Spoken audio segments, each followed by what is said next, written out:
আসসালামু আলাইকুম বন্ধুরা, চমৎকার একটি দৃশ্য দেখাই। এই যে যে রাস্তা দিয়ে যাচ্ছে, এই রাস্তাটা হচ্ছে খুলনা থেকে কালিয়ার দিকে এই রাস্তা যায়।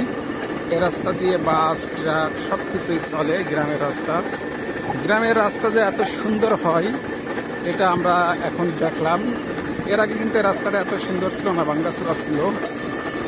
এবং চমৎকার চমৎকার দৃশ্য দেখি। দুই পাশে সেই গাছ, সুপারি গাছ, আম গাছ, সব ধরনের গাছ আছে। এই যে একটা মোড় আছে গ্রামের রাস্তায়, মোড়ে এইভাবে চতুর্পাশ যে পিলার দিয়া থাকে, সিঁড়ি দিয়ে কি বলে চিহ্ন দেওয়া আছে। দারুণ। আমরা দুজন ব্লগ করার উদ্দেশ্যে ছুটছি।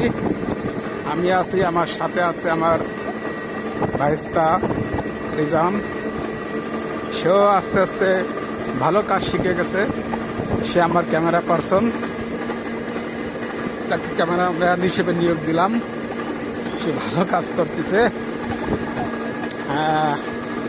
আমরা এখন যাব আছে বারোইপাড়া ঘাটে। বারোইপাড়া ঘাট থেকে আমরা যাব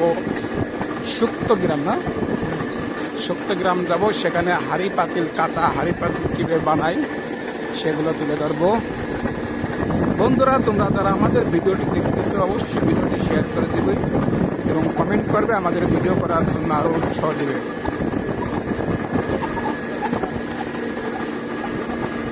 খুব গ্রামের রাস্তা দিয়ে গানে উঠে যার আলাদা একটা ফিলিংস থাকে, সেই ফিলিংসটা শেয়ার করতেছি। এই চলে আসছে বারোইপাড়া ঘাটে।